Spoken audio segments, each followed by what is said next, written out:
was number 14. They didn't use names. Numbers were cleaner when you were selling people. Christmas Eve, 1883, Montana Territory. 20 women stood on that platform in the town square while church bells rang like we were celebrating. Something holy. The irony wasn't lost on me. I'd stopped believing in holy things 3 months earlier. Around the time I realized I had two choices: starve with dignity or survive without it. I chose survival. Dignity, I'd learned, didn't fill an empty stomach. The cold seeped through my thin dress, the only one I owned that wasn't patched beyond recognition. My feet had gone numb an hour ago. I was grateful for that.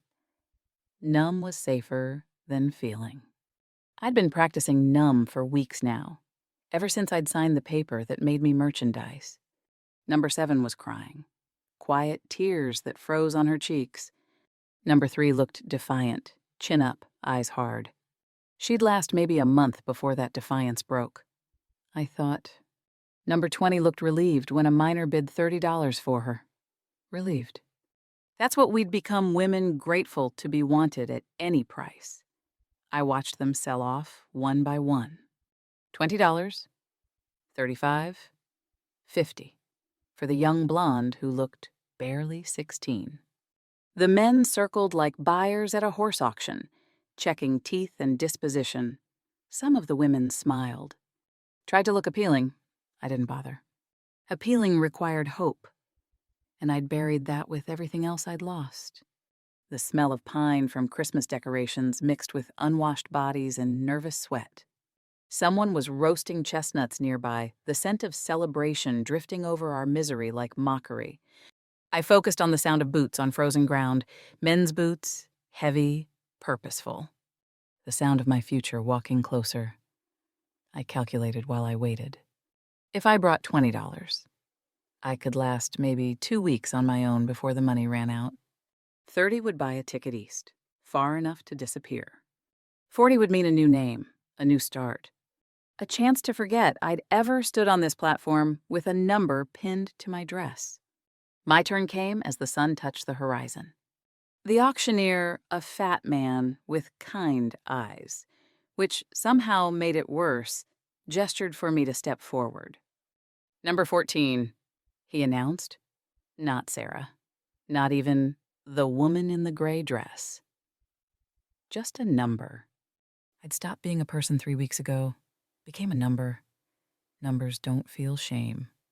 Healthy stock, the auctioneer continued. I hated him for the kindness in his voice, for making this sound respectable. Can read and write. Good with her hands. Start the bidding at $20. A rancher near the front raised his hand. 20? Another voice. 25? 30. I stopped listening. Started counting instead. $30 meant 3 weeks of survival. Maybe 4 if I was careful. I could disappear into another territory. Become someone else. Someone who'd never stood on an auction block on Christmas Eve while families sang carols in warm houses. And $500. The crowd gasped. I didn't. I'd stopped being surprised by how men valued women. But 500. That wasn't value. That was something else. Something that made my stomach turn cold, despite the numbness I'd been practicing. The crowd parted like water, and I saw him for the first time.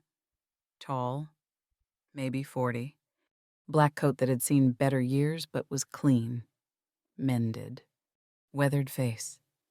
The kind that came from years of sun and wind and hard work. Strong jaw. Sad eyes. Kind eyes. Kind eyes terrified me more than cruel ones would have. Cruel eyes wanted obvious things. Kind eyes expected something deeper.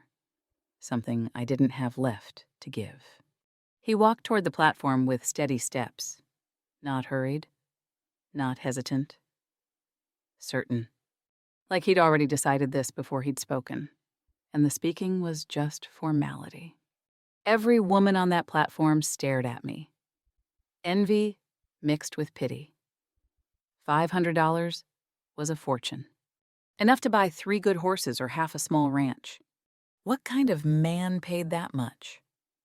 What would he expect in return? I wondered if I'd survive whatever he wondered if I wanted to. He extended his hand to help me down from the platform. I stared at it for a long moment, calloused, strong, scarred knuckles, working hands. Would they be gentle with me? Did I want them to be? I took his hand because I had no choice. Or maybe I did, and I just couldn't see it yet. His grip was firm, but careful. Like I was something breakable, something worth not breaking. As he guided me through the crowd, every eye watching, every mouth whispering, he leaned close. His breath was warm against my ear in the frozen air. "You're free to go whenever you want," he whispered. "No obligations, no expectations." I didn't believe him. Couldn't. Freedom wasn't whispered. It was bought with blood and years and things I didn't have. Not granted by the man who owned you. And he owned me now. Whatever words he spoke to make it seem otherwise. The walk to his wagon felt endless. Other women stared with faces I couldn't read. The town watched like this was theater. The pastor stood across the square, witnessed everything, then turned away. Of course he did. Men of God were good at looking away when looking might require action. I focused on not falling in the snow, not showing fear, not thinking about what came next. His wagon smelled like leather and hay and something clean soap. Maybe good soap, not the harsh lye kind. I noticed because noticing details was safer than thinking about bigger things. The horses were well kept. The wagon bed was clean, everything organized. A man who lived alone, I thought. But who took care of what was his, including me now. He didn't speak as we rode. I didn't ask. The silence stretched between us like the frozen road ahead. I studied him from the corner of my eye. Strong profile against the winter sunset. Hands gentle with the reins. He didn't touch me. Didn't even look at me after helping me into the wagon. I didn't know if that was respect or indifference. Didn't know which would be worse. My breathing sounded too loud. Each exhale a white cloud in the cold air. Evidence I was still alive, still here, still heading toward whatever came next. I wondered what he saw when he looked at me. A 26-year-old woman with nothing left to lose. A desperate soul who'd let herself be sold. Did he see number 14? Or did he somehow still see Sarah? I'd stopped seeing Sarah months ago. The ranch appeared over the ridge as the sun set. Small, tidy, lonely looking. A house that had known silence for too long. Maybe barn in good repair, fences mended. Everything practical and cared for, but not warm. Not lived in with joy. Like him. I thought. Like me? I wondered if lonely people could save each other, or if we'd just make the loneliness worse. Wondered if he'd paid $500 for company or for something darker I didn't want to name. He helped me down from the wagon. Again, that careful grip. Again, that moment of him treating me like I mattered. "Come inside," he said. First words since the whisper. "It's cold." It was cold. And I followed him inside because I had nowhere else to go. And Winter didn't care about dignity or pride or the fact that I'd just been sold on Christmas Eve while children sang carols about peace and joy and hope. Hope. That word again. I'd forgotten what it tasted like. The house was clean. That surprised me, though it shouldn't have. Everything about him spoke of a man who took care of things. Sparse furniture. All practical. No decoration except one painting of mountains that looked hand-done. The floor was swept. The dishes were washed. A fire burned in the hearth. and the warmth hit me like a shock after hours in the cold. He led me down a short hallway, opened a door. "This is yours." I looked inside. A bed, real bed, with a quilt. Not just a cot, a dresser, a window facing east, a small mirror on the wall, and on the inside of the door, a lock. "It works," he added quietly. Seeing where I was looking. "Locks from the inside." The lock was a lie. Had to be. They were always lies until they weren't anymore. I'd believe it when I survived long enough to prove it, but I didn't say that. Just nodded. "Kitchen's through there," he said, gesturing back down the hall. "Help yourself to anything. I'll make coffee." He left me standing in the doorway of a room he called mine. I waited until his footsteps faded before I stepped inside. Tested the lock. It clicked solid. Real. I tested it twice more. 3 times. Each time it held. I sat on the bed fully dressed. Boots still on. The quilt smelled like lavender. Someone had put a sachet under the pillow. His mother's, maybe, or had he done it himself? Trying to make this room welcoming for whoever he bought at the auction. That thought made my stomach turn. How long had he been planning this? How many auctions had he attended before choosing me through the door? I heard him moving in the kitchen. The sound of a pot on the stove. The crackle of the fire. Normal sounds. Domestic sounds. Sounds that spoke of routine and life continuing like this was normal. Maybe for him it was... I stayed in the room for what felt like hours, but was probably minutes. Finally, hunger drove me out. Hunger and curiosity, and the realization that hiding wouldn't change whatever came next. He was at the stove when I entered the kitchen. 2 cups sat on the table, steam rising from both. He'd already poured... "Cream sugar?" he asked without turning around. "Black is fine. Supper's almost ready, just stew, nothing fancy." He set 2 bowls on the table, sat down across from me, waited until I picked up my spoon before touching his own. We ate in silence. The stew was good. Better than good. I tried not to show how hungry I was, but I hadn't eaten since yesterday morning, and my body didn't care about dignity. He noticed, didn't comment, just ladled more into my bowl when I finished. "What do you want from me?" I asked finally. The question I'd been holding back since the whisper. He looked at me. Really looked. Not at my body or my face with calculation. At me, like he was trying to see something deeper. "Nothing you're not willing to give. That's not an answer. It's the only one I have." I wanted to push, to demand real answers. But his eyes were steady and honest, and I was so tired. Tired of fighting, tired of fear, tired of trying to figure out angles and lies.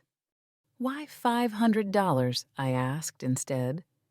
He was quiet for a long moment, because I wanted them to know I was serious.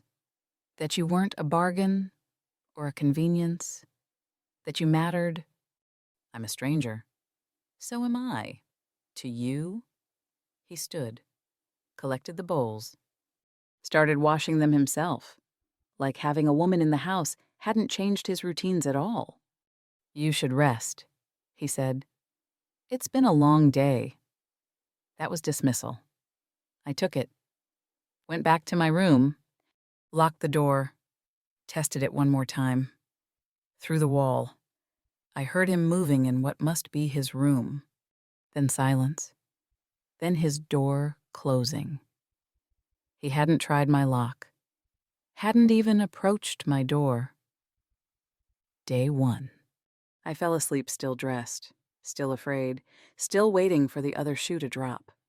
But in the morning, when I woke to sunlight through the east window, I was alone, safe. The house was quiet. Through my window, I saw him feeding horses, moving with steady purpose, not looking toward the house, not waiting for me. I didn't let myself hope it meant anything yet.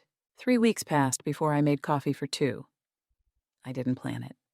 Woke early one January morning, cold light filtering through my window, and found myself in the kitchen before thinking. My hands knew the routine: his coffee pot, his beans, the rhythm of preparation. I set 2 cups on the table before I realized what I was doing. Then I froze. I'd chosen this. Not been asked, not expected, chosen. The panic rose sharp and quick. This was how it started. Wasn't it small surrenders? Little domesticities that became obligations that became chains. I'd sworn I wouldn't. Thank you. His voice startled me. He stood in the doorway, hat already on, ready for morning chores, looking at the 2 cups. At me, his face showed nothing but simple gratitude. No expectation. No assumption this would happen again. Just thank you. You're welcome, I heard myself say.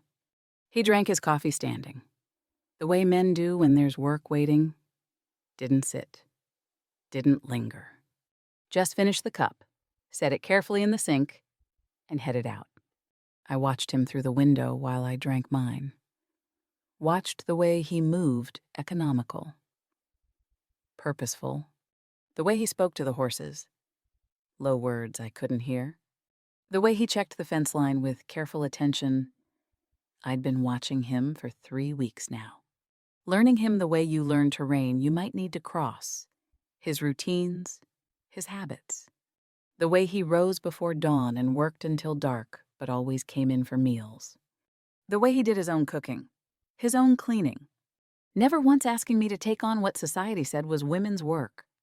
The way he'd brought me a book from town last week, poetry, Mary Howitt, and left it on the kitchen table without comment. I'd read it cover to cover. Wondered if he'd chosen it, or just grabbed any book. Wondered why it mattered to me either way. I wondered when I'd started counting his footsteps, when his silence became familiar. When I began missing the sound of him working when he rode out to check the far pastures. The coffee was habit. I told myself, practical. 2 people. 2 cups? Nothing more. The lie tasted bitter as the brew. January became February. The days grew longer by minutes. The cold stayed sharp, but the quality of light changed. I found myself humming one morning while washing dishes. Stopped mid-note, horrified.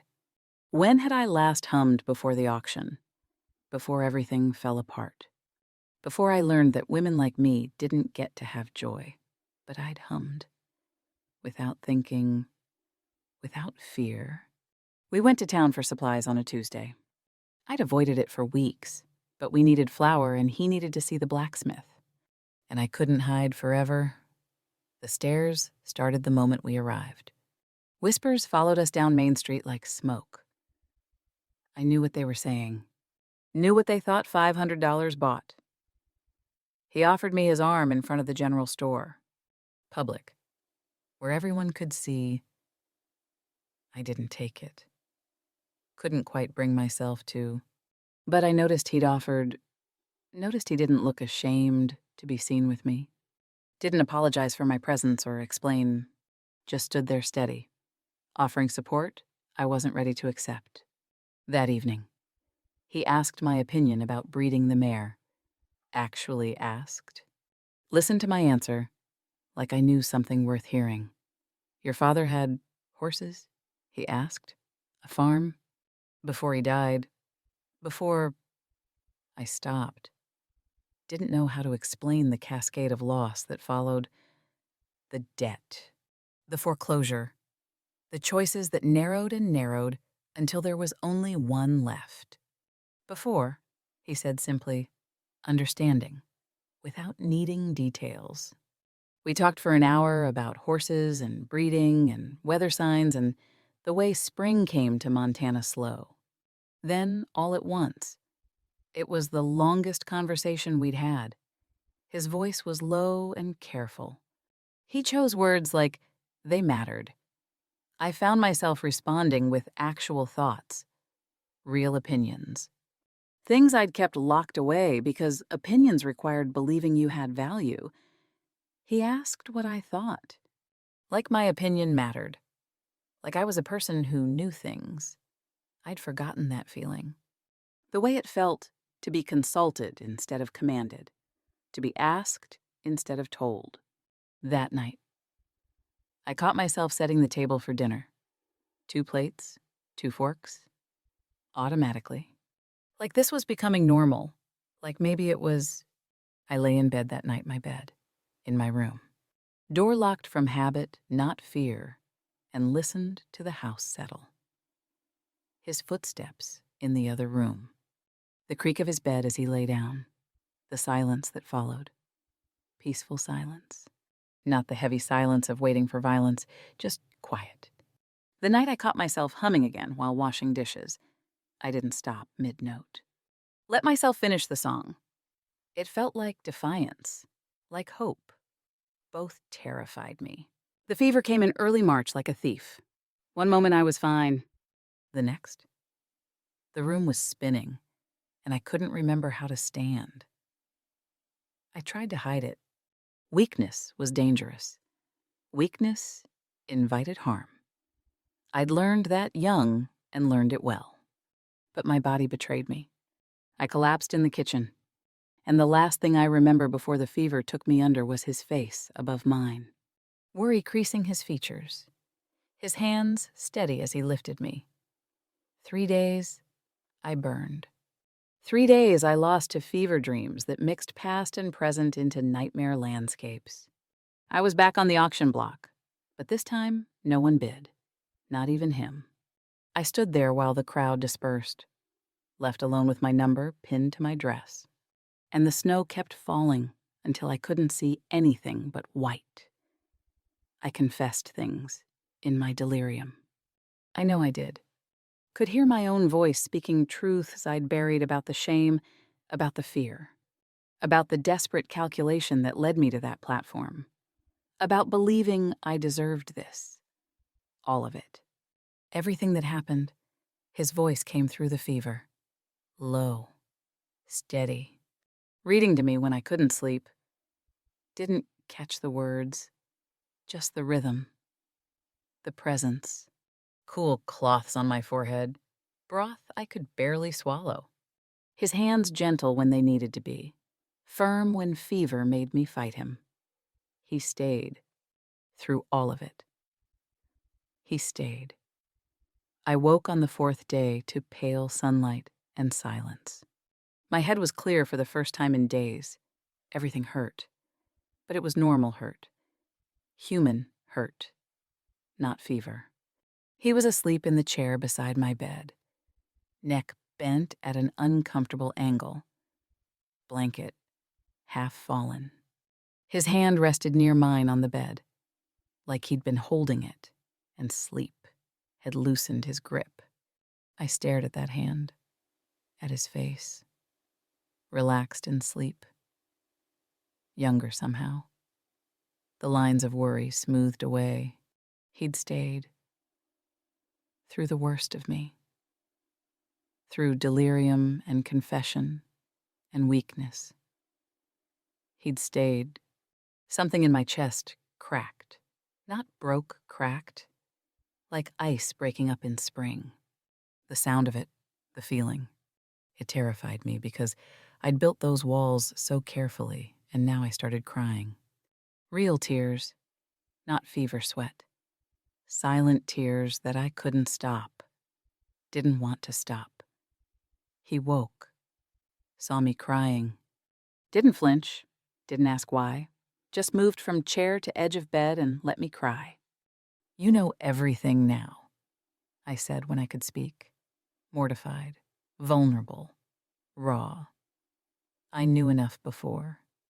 You know what I was. I know you survived. His voice was firm. I know you did what you had to do. I know you're stronger than you think, and braver than you believe. I'm not brave. Brave women don't end up on auction blocks. Brave women do what it takes to survive. That's you. I wanted to argue, to explain that survival wasn't bravery. It was just stubbornness, that I wasn't anything special. Anything worth knowing, he said, like reading my thoughts. You're worth knowing. Sarah. He'd used my name, not number 14, not the woman I bought. Sarah. I'd stopped seeing Sarah months ago, hearing it in his voice, with that certainty, that steady belief. It undid something in me I didn't know how to fix. Why did you stay? I whispered. Where else would I be? You could have hired help. Let someone else. I don't want someone else here. I want to be here. The words hung between us, heavy with meaning I wasn't ready to examine. He stood. I'll make broth. You should eat. After he left, I looked around the room with new eyes. Evidence of his care everywhere. Clean cloths folded on the dresser. A glass of water refreshed so often it never grew stale. The book of poetry open to a page about spring. He'd stayed. He'd cared. He'd seen me at my absolute worst. Weak. Delirious. Broken open. And he hadn't left. I didn't know what to do with that. Didn't know how to hold it without crushing it or being crushed by it. So I just lay there, too weak to run, too tired to hide, and let myself feel cared for. Just for a moment. Just until I was strong enough to be afraid again. Late March brought the delegation. I was stronger by then. Back to routine. Everything had shifted, though little things, the way we said good morning, the way he waited for me to sit before starting meals, the way I'd stopped testing the lock on my door every night, the way I'd laughed once, actually laughed at something he'd said about the chickens, and the sound had shocked us both. Then the preacher came, brought the town council with him. 3 men in good coats with concerned expressions. I knew this script. I'd seen it performed before. They sat in our kitchen. Our kitchen. When had I started thinking of it as ours and spoke about propriety? About appearances? About what was right for a man of his standing? We're concerned, the preacher said, voice dripping false kindness, about the situation here. Situation. I repeated. The word tasted like ash. An unmarried woman living with an unmarried man. It's not proper. People talk. Let them talk, he said from the doorway. I hadn't heard him come in from the barn. Your reputation. My reputation is my business. The banker, Henderson. I thought his name was cleared his throat. We're thinking of the young woman. It would be more appropriate if she found employment in town, as hired help somewhere suitable. Translation somewhere she wouldn't taint a good man's name. Somewhere her past could be properly buried under service and shame.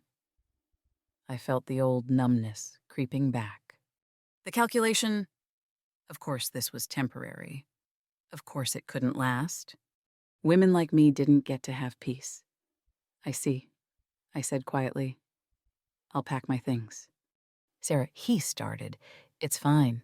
They're right. I've been in imposition long enough. I left them in the kitchen, went to my room, started folding the 3 dresses I owned. My hands shook, betraying me, showing how much I wanted to stay when I should be grateful for the chance to leave with any dignity at all. I was halfway through packing when he appeared in the doorway. Where are you going? Saving your reputation, like they said. I don't recall asking you to. Something in his voice made me look up. He wasn't angry. He was hurt. They're right, I said. People talk. It's not proper. You deserve better than don't. His voice was sharp now. Don't tell me what I deserve. Don't decide for me. I'm trying to do the right thing. The right thing is what I choose. What you choose, not what they dictate. You don't understand what it's like to be talked about, to be the scandal. No, he agreed. But I understand what it's like to be lonely.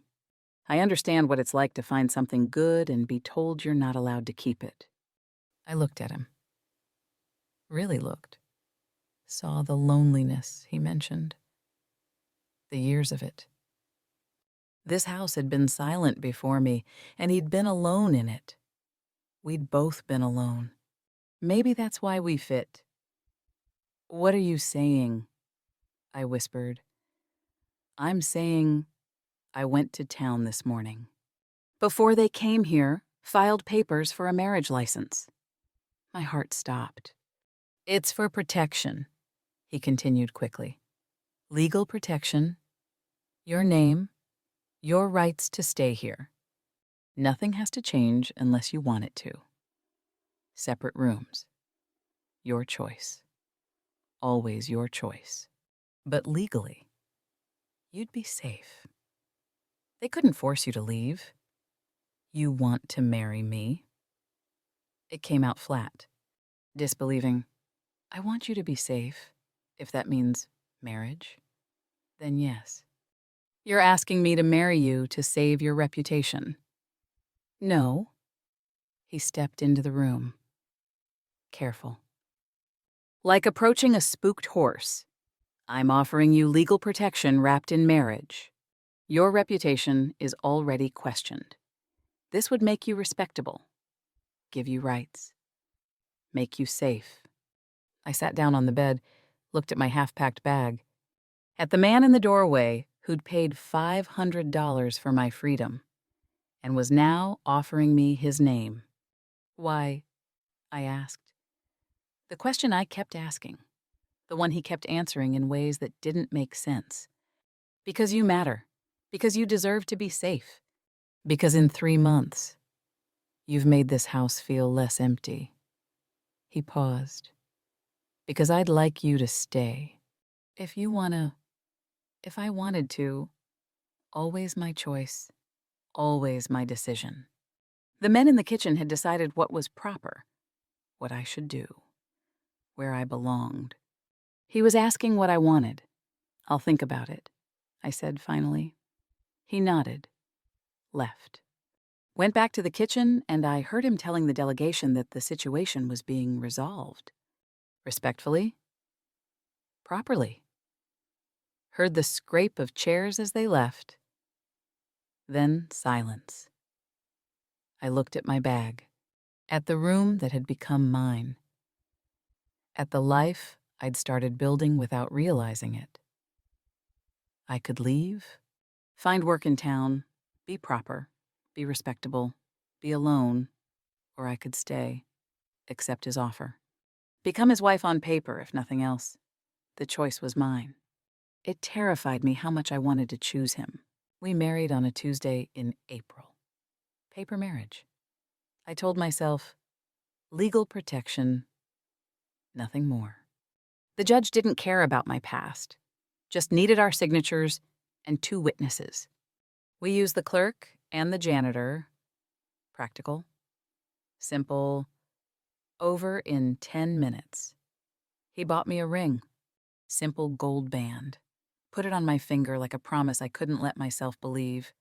Nothing changed, and everything changed. We kept separate rooms, kept careful distance. But I was his wife now, Mrs. Sarah Garrett, a name that meant something, legal standing, rights, safety, except I wasn't safe. Not from the thing that terrified me most. I was falling in love with him. Maybe had been for weeks. Maybe since he'd stayed through the fever. Maybe since the first coffee I'd made without asking. Maybe since that whisper on Christmas Eve that promised freedom. Love was the most dangerous thing I'd ever felt. Worse than hunger. Worse than shame. Because hunger ends when you eat, shame fades when you heal. But losing love that breaks you in ways that don't mend. I tried to protect myself, kept the walls up, reminded myself this was arrangement, not romance, that he'd offered marriage for my protection, not his affection. But he'd smile at something I said and the walls would crack. He'd ask my opinion and they'd crumble. He'd look at me like I mattered and they'd shatter. I was terrified. Then in late April, the ranch hands came to fix the north fence. 2 of them stayed for dinner. I cooked, played the role of wife. They were polite, respectful. After they left, I was washing dishes when I heard them outside, laughing, talking. Lucky man. Garrett. Got her for $500. Worth every penny from the looks of it. Wonder if she's grateful. Their laughter faded as they walked to the bunkhouse, but the words stayed, echoed, grew louder in my head. Got her for $500. That's all I'd ever be. The woman he bought. The auction prize. Even if he saw more. Even if I wanted more. The world would always see the transaction. I couldn't breathe. The kitchen walls closed in. The ring on my finger felt like a shackle. I had to leave. Had to run before I fell any deeper. Before this love destroyed me, when reality finally hit, and he saw what everyone else saw. Damaged goods. Bought at discount. I packed that night. Properly this time. Wrote a note. Tore it up. Wrote another. Thank you for your kindness. Too cold. I'll never forget you. Too honest. This is for the best. The truest lie. I left it unsigned. Set it on the kitchen table at 3 a.m. My bag packed. My plan made. I'd walk to town at dawn. Catch the stage. Disappear. I went to the kitchen for water. Couldn't sleep. Every nerve alive with the pain of leaving. He was there, sitting at the table, lamp lit. 2 cups already poured, though the coffee had gone cold hours ago. He looked up when I entered, looked at me, at the packed bag I'd left visible in the hallway. You're leaving, he said. Not a question. I couldn't speak, just nodded. You can, he said quietly. I meant what I said. You're free to go. I know. Then why do you look so miserable about it? The question broke something. Because I don't want to leave. The words came out too loud, too raw. That's the problem. I don't want to leave. I want to stay so badly it terrifies me. Then stay. You don't understand. They'll always see me as the woman you bought. They'll always count the cost. $500. Like I'm livestock. I don't care what they see. You will. Eventually. You'll wake up and realize what you paid for. What you're stuck with. He stood, walked around the table, stopped close enough I could see the sadness in his eyes. I didn't buy you. Sarah, I bought you freedom. The 500 was for them proof I was serious. The freedom was for you. What you do with it, stay, go. Love me, hate me, that's yours. Always was. They said you got me for $500. They're wrong. You were never mine to get. You chose to stay these months. You're choosing to leave now. Both are your right. I looked at him. This man who'd given me everything and asked for nothing. This man who'd offered marriage to protect me. This man I loved and couldn't let myself have. What if I'm choosing wrong? I whispered. What if I stay and you regret it? What if I'm not worth? Stop. His voice was gentle, but firm. I've been alone 10 years, 10 years in this house. You've been here 4 months, and I remember what alive feels like. You think I'd regret that I'm afraid? I admitted. The truest thing I'd said. So am I. Of what? That you'll leave? That I'll lose the first good thing I've found since my wife died. Since I learned to live alone and convinced myself it was enough. Wife? He'd been married before.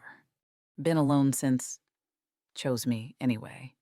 I don't know how to do this, I said. I don't know how to let myself want something. Neither do I. But maybe we figure it out together. The note sat on the table between us. My escape plan, my safety net. I picked it up. Read the words I'd written. This is for the best. Then I tore it in half. I'm staying, I said. Not because I'm grateful, not because I owe you. I'm staying because I choose you. Do you understand the difference? I've been waiting for you to understand it, he said. And there in the kitchen at 3 a.m. with cold coffee and a torn note and all my walls, finally. Down. I let myself want something, let myself want him. The letter arrived in late April. My brother's handwriting on expensive paper. I held it for 3 days before opening it. Just held it. Tested its weight. The possibility it represented. When I finally read it, the words were kind, concerned. He'd received my letter from January, the desperate one I'd written in those first weeks, hedging my bets. He'd found me, offered me a home back east. No judgment, no questions, respectable fresh start. Come home, Sarah, he wrote. You don't have to do this. Whatever you're running from, you can outrun it here. Start over. Be yourself again. I read it 3 times. 4. Memorized the words. This was it. Real freedom. The ability to choose. Not staying because I had nowhere else to go. Not staying because I was trapped. Staying because I wanted to, or leaving because I didn't. For 3 days, I carried that letter like a talisman. Proof I had options. Proof this was choice, not captivity. I watched my husband, not just the man who'd bought me work the ranch. Watched the way he checked on the mare that was due to foal. The way he mended fence, even though it didn't need it yet. The way he looked at me across the dinner table like I was sunset and sunrise both. I'd spent so long protecting my heart, I'd forgotten hearts were meant to be used. On the 4th day, I made my choice. Morning light filtered through the kitchen window. He was at the table, going over accounts. Looked up when I entered. I walked to the stove, opened it, took the letter from my pocket, and dropped it in the fire. The paper curled, blackened. My brother's careful handwriting disappeared into ash. My escape route burned away. I turned, found him watching, understanding dawning on his face. That was your way out, he said quietly. I know. You could have gone, been respectable, had a real life. I crossed the kitchen, stood in front of him, took his hands. I have a real life. Here. With you. I paused. If you'll have me, not as paper wife, as a real one. If you want that too. His hands tightened on mine. I've been wanting that since Christmas Eve. I needed to be ready, to choose it freely. I smiled. Small, real. I'm choosing now. He stood. We stood there in the kitchen with ash floating in the stove and morning light making everything golden. I love you. I said, first time I'd said it, first time I'd meant it to anyone. I don't know how to do this. Don't know how to be a wife or trust that this is real. But I love you. I choose you, and I'm not running anymore. I love you, he answered. I've loved you since I saw you on that platform, looking like you'd forgotten what hope felt like. Waited for you to love yourself enough to believe you deserved it. I pulled him to me. No hesitation. No fear. Just want and choice and love. He kissed me like I was precious. Like I was chosen. I was by him. By me. Both mattered. We stood in the kitchen, the same kitchen where I'd made that first pot of coffee. Where I'd cried after the fever. Where I'd almost left at 3 a.m, and I let myself believe in second chances. Let myself believe that a woman sold on Christmas Eve could find freedom in choosing to stay. The ash in the stove finished burning. My old life. My escape plan. The fear that had driven me for so long. All of it ash now, and in its place, this him, us. A future I was choosing with both hands and an open heart. I was so scared. I whispered against his shoulder. I know. I didn't think I deserved this. I know that too. How did you know to wait? He pulled back, looked at me with those kind eyes that had terrified me once. Because broken things need time to heal. And you were never broken, just bent. I could wait for you to straighten. I'm still bent in places. So am I. Maybe we hold each other up. Outside, spring was coming in hard. The kind of spring that makes you believe in growing things again. In new starts. In the possibility that winter doesn't last forever. I'd spent Christmas Eve on an auction block believing I was worth $500 and nothing more. Now I stood in a kitchen with a man I loved and understood my worth couldn't be counted in currency. Real freedom meant I could leave. I proved it to myself, the only way that mattered. By choosing to stay. 5 years later, Christmas Eve, 1888.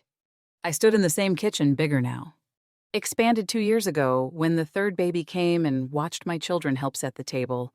Emma, 4 years old, so careful with the plates. Thomas, 2, more hindrance than help, but determined. And baby Grace asleep in the cradle by the fire. My children. Our children. Proof that broken people could make whole things together. Mama, is this right? Emma held up a fork. Checking placement. Perfect. Sweetheart. I'd stopped being number 14 5 years ago. Stopped being the woman bought at auction. Became Sarah Garrett. Mother, wife, rancher, friend. Became myself. The ranch had grown. We'd bought the adjoining property last year, expanded the herd, built a new barn. I kept the books now. He valued my counsel. We made decisions together, equal partners in a life we'd built board by board, choice by choice, day by day. The town had changed too, or maybe I had. The whispers became respect, not given, earned. Earned by showing up, by being myself, by refusing to be ashamed. Mrs. Patterson stopped by that afternoon with gifts for the children. Apology was implicit in the kindness. I accepted both. Merry Christmas, Sarah, she'd said, using my name, my actual name. The redemption I'd thought I needed from them turned out to be something I gave myself. They just followed along eventually. Evening came soft. Children fed and settled. The house quiet except for Grace's occasional murmur. I stood at the window, watching snowfall. He came up behind me, wrapped his arms around my waist. We stood like that, watching winter paint the world white. 5 years, I said. 5 years. Do you ever regret it? The auction $500 for a stubborn woman who took 4 months to admit she loved you. I felt him smile against my hair. Best investment I ever made. I thought I'd buried my heart that Christmas Eve. Thought I'd never feel anything again. What do you feel now? I leaned back into him. Into us. Everything. Too much sometimes. Joy, fear, love, hope, hope. He repeated, "You said you'd stopped hoping." I had. "You taught me again." We watched the snow in comfortable silence. The kind that comes from 5 years of learning each other's rhythms. 5 years of choosing each other. Every day. "I was thinking," he said quietly, "about that night. When you burned your brother's letter. What about it? I was terrified you'd choose to leave. That freedom would mean leaving. That I'd lose you. But you told me to choose anyway. Because love without choice isn't love. It's just captivity with better curtains." I turned in his arms. Looked at this man who'd given me everything by giving me nothing but the freedom to choose. "I chose right," I said. "In case you were wondering." "So did I." Inside. Emma called for water. Thomas was crying about something. Grace would wake soon, hungry. The beautiful chaos of a life well lived. We went inside together, handled children together, sat together after they slept. 2 rocking chairs on the porch despite the cold. "The auction was 5 years ago this Christmas," I said. "I'm no longer number 14. I'm Sarah." His Sarah. My Sarah. Took both to make me whole. He reached for my hand. I gave it freely. $500. Bought my freedom once. But love, I gave freely. Every day. Every choice. Every moment. He didn't save me that Christmas Eve. He gave me the chance to save myself. And when I finally did, when I chose my own worth, I was free to choose love. Not because I needed it to survive, because I wanted it to live. Below us. Town lights flickered through the snow. Church bells started ringing. Christmas Eve again. But this time I stood in warmth, in family, in chosen love. This time. The bells rang for joy I understood. "Merry Christmas." "Sarah," he whispered. "Merry Christmas. My love." I answered. The snow fell soft. The children slept safe. And I stood on my own porch, in my own life, with my own choices, and understood what freedom really meant. Not the absence of bonds, the presence of choice. I'd chosen this man, this life, this love. And in choosing, I'd found the only thing worth more than freedom itself, a life worth living.